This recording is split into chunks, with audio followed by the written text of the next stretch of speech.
Everybody, welcome back to Bayou Time. Harry McCullough here. We're speaking with Jared Martin, Superintendent of Education for Lafourche Parish Schools. And boy, you would love to just be teaching students right about now, right? Just worry about test scores. It would be nice. Just worry about teaching kids. Just worry about teaching kids and getting them to the next level. Your job includes a lot more than that nowadays, especially from what happened 3 months ago and 2 years ago. We're talking about COVID variant, teaching from home, doing all that kind of stuff right into a storm. So your job is now almost a general contractor as you survey the damage. Let's first start there. So how are the schools, and how many people are still kind of being moved around because of damage from the school? Yeah, so every school district in the region, Terrebonne, Lafourche, St. Charles, Jefferson, all impacted by the storm, and we were, of course, the heart of where the eye passed through. The last track I saw, it showed this eye came right up by Lafourche, and for some reason spared the city of Thibodaux. And the city of Thibodaux had a lot of damage, but it did that famous jog right. So what does that mean for our schools? Bayou Buff Elementary, which is on the northeast corner of Lafourche Parish, the way the winds pushed that water in over the levees in the town of Kramer, it flooded.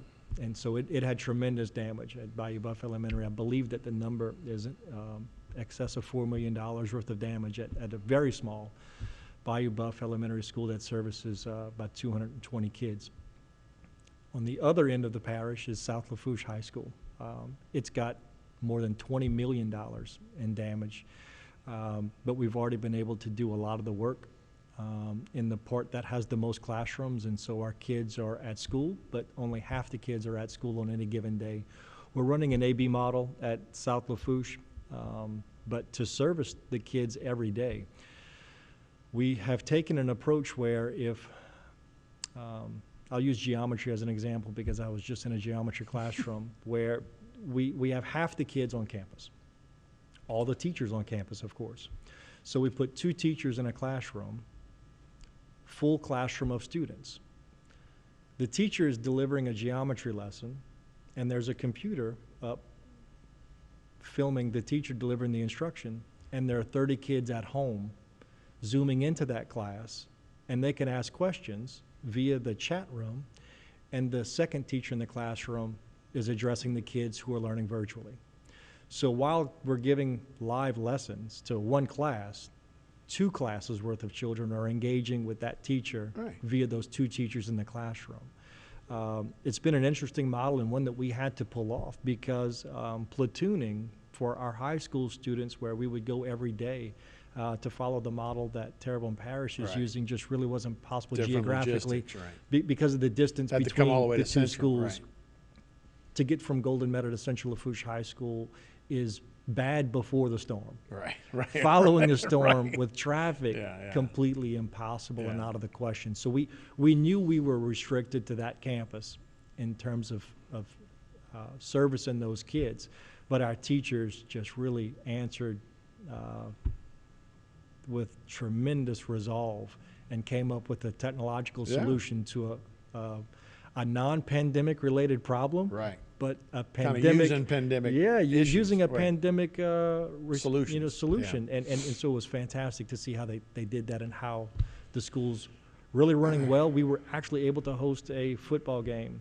South Lafourche High School hosted a home football game.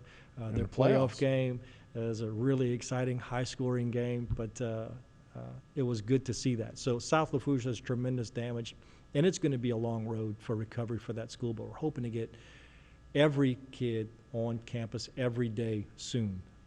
We're optimistic it can happen this school year. We're working on plans to make it happen this school year, but the complexities also involve fixing the building while you educate the kids on that campus, and so that's going to require the architect to do some work. And moving on to some other schools that were affected, we've got Golden Meadow Middle School. Those kids are still being taught at Golden Meadow Upper Elementary, and Golden Meadow Upper Elementary is combined with Golden Meadow Lower Elementary, another campus. So we have one campus housing 2 schools of students, and Golden Meadow Middle is at the upper. And the North LaRose Elementary had some significant roof damage, and so they had to drop a few classrooms as well, but we've got damage throughout the parish. Right. But we're in the same service providing set as we were following a storm, which is all of our kids they have a classroom to go to, and they have their teacher that they started with. The high school kids just have to go in that hybrid AB model. Right. No, it's amazing, and it could have been worse. You know, I know it's hard to say, but yeah, it could have been a lot worse. And like I say, coming off of the lessons you learned from COVID, technologically, you guys were ready for it. Yeah, absolutely.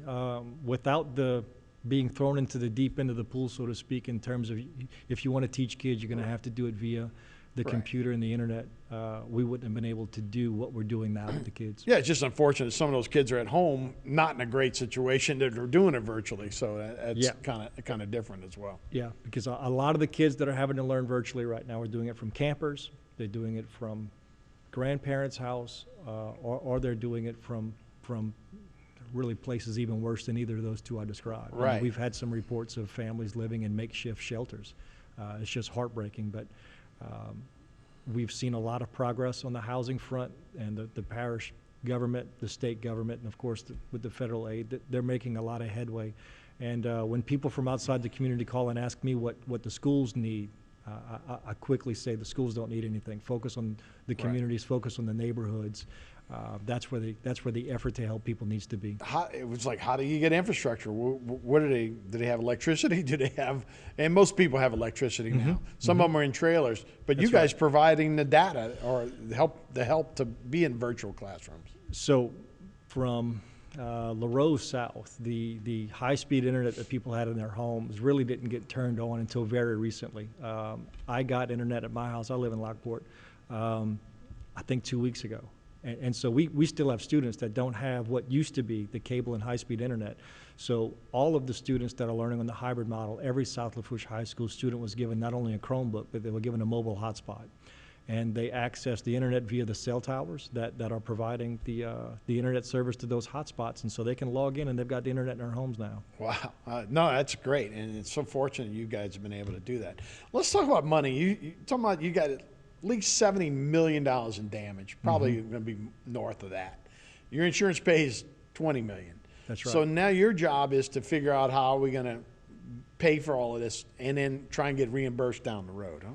That's right. So the way FEMA reimbursements work, as I was saying before, categories A and B, which is the debris removal and emergency response, which is the immediate effects. I want to say the first 45 days or 60 days of those categories, there was a date that the 100% reimbursement stopped. We're going to get 100% reimbursed from FEMA for those things. Going forward, it's a 90-10 share. In other words, if it's a $10 permanent repair work, you're only going to get $9 of it back from FEMA, and that's if you file everything perfectly. Right, and they agree course. to everything that you've right. done. So in a perfect scenario where we have $75 million in permanent repair work, FEMA is going to pay for 90% of that. We have to come up with the other 10. But we as a school system do not have the cash flow to support spending $75 million and waiting 3 or 4 years because you don't have that much on hand. So what has to happen is we have to do a bonding loan where we go to the State Bonding Commission and we try to get money immediately to fund the difference between what we have to spend now to make the permanent repair work to our schools and then seek FEMA reimbursement. And as we get the reimbursement from FEMA, we'll pay back that loan. Lake Charles just did this, Calcasieu Parish. Right. Calcasieu Parish had $360 million in damages. And Carl Brockhouse, the superintendent there, told me that he believes that that number is growing every day because costs to repair were calculated 3 years ago. Sure. Or excuse me, 2 years ago. Right. And they keep going up. Right. So every time they go out to bid for a project, the number grows. So they just did this. They're in the process of paying that money back now. And he just got his first FEMA payment from Hurricane Laura of, I want to say, $90 million, and he just got it a month ago. And it's only Right. So you know it's ahead of you. Right. It's only a fraction of what he needs to be made whole. So Right. yeah, the fight ahead of us is going to be real. But I will tell you that our local congressional delegation has been really receptive to our calls. They're willing to help, and it's nice to know that Oh, yeah, The somebody's people picking that up the represent phone, us in right? Washington, D.C. are absolutely there to help us. Yeah, no doubt. So what are we looking for next year as we look forward to January? Hopefully not a variant, hopefully not Right, worried right. about that. But just next year and then the next school year when it starts in August. Well, what we're making a priority is first getting the South Lafourche students to campus every day. Once we can get everybody to campus every day, then we're going to make our focus repairing all of our structures.